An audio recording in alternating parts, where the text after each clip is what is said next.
Et salut la team, j'espère que vous allez bien, que vous avez passé une super semaine. En plus ça va, j'ai pu faire m'occuper de mes petits coachings, faire du sport comme je voulais cette semaine, donc c'est cool. Donc aujourd'hui dans la vidéo, je vous présente mon partenaire, Penny. Ça va? Qu'est-ce que tu racontes de beau aujourd'hui? Non, plus sérieusement, aujourd'hui j'avais envie de parler un peu d'équilibre alimentaire parce que c'est quelque chose que je mets souvent en avant dans mes stories et dans mes programmes alimentaires, bien sûr en fonction des objectifs de la personne. Mais j'entends souvent encore des gens parler de craquage alimentaire, d'aliments interdits.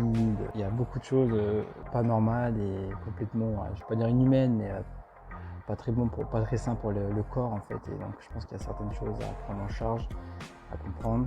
Et c'est la raison de cette vidéo et je voulais vous donner 2-3 petits conseils en fait par rapport à ça pour relativiser, arrêter de vous prendre la tête et justement de pouvoir vous respecter en fait tout simplement. En gros, l'équilibre alimentaire, comme c'est dit, il y a un équilibre, une balance. Il y a certes des aliments que vous pourrez manger plus souvent, qui sont meilleurs pour la santé, qui sont meilleurs pour le poids, tout ça, pour votre bien-être. Et il y aura d'autres aliments qui sont un peu moins conseillés, j'ai pas dit interdits, qui sont un peu moins conseillés, donc à consommer avec modération, mais qui vous font du bien en fait, vous aimez ces aliments et vous n'avez pas envie de les enlever de votre alimentation et vous avez le droit en fait. Et je vous y invite, mais c'est toujours pareil, c'est important cette notion d'équilibre alimentaire dans votre alimentation, donc d'amener plus souvent des aliments de très bonne qualité et moins d'aliments, entre parenthèses, qui sont de moins bonne qualité mais qui sont nécessaires pour vous parce qu'ils vous font du bien. Il ne faut pas oublier qu'on est des êtres humains, qu'on vit aussi pour du plaisir. L'alimentation fait partie des plaisirs que nous ressentons. Le plaisir alimentaire, ça existe. Mais voilà, c'est cette notion qui est importante. Il ne faut pas que le plaisir alimentaire devienne un refuge, devienne quelque chose en fait, une dérive, quelque chose qui vous empêche de vous respecter, qui fait que maintenant vous culpabilisez à chaque fois parce que vous dites non, ils avaient dit c'est interdit, non, c'est pas bon pour la santé. Non, stop. Il y a juste une bonne manière d'organiser votre équilibre alimentaire au quotidien.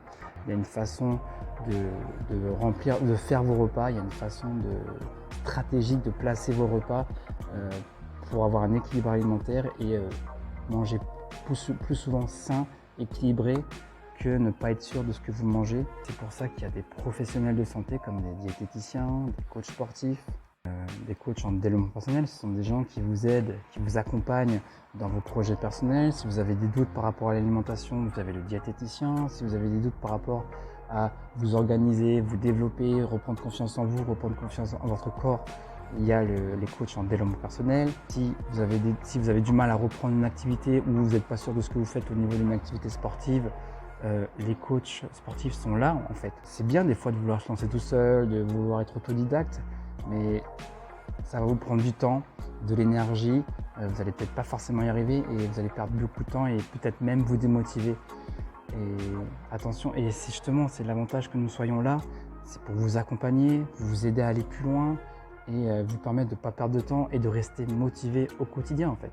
Donc voilà, à la base, je voulais parler d'équilibre alimentaire, mais ça revient toujours au même. Quand je vois ce que font certaines personnes, j'ai peur pour eux, j'ai peur pour leur santé, ça m'inquiète. Alors je veux dire aujourd'hui, même moi, je dépense de l'argent pour me faire suivre par rapport à certaines choses, pour me former, parce que j'ai conscience que j'ai pas les notions, que même en cherchant des fois, c'est pas facile à appliquer. Mais voilà, en faisant l'effort de trouver des conseillers, d'avoir des coachs, des trucs comme ça, ça me permet de me réguler et d'avancer en fait et d'être bien sur tous les points. Pour résumer tout ça, un équilibre alimentaire, ça se base sur une certaine manière de composer ses repas au quotidien, et aussi en semaine, tout ça. C'est des stratégies, c'est connaître les macronutriments, connaître les micronutriments, ce que c'est les fibres, enfin vous avez plein de choses à savoir. Et tous ces aliments ont une façon d'être en fait dans vos repas qui permettent soit de perdre du poids, soit de maintenir votre poids, d'être en bonne santé. Sans parler du sport qui est essentiel aussi pour vous aider à être en bonne santé, à vous motiver, à rester focus. Donc pensez équilibre alimentaire, pensez professionnel si vous avez des doutes.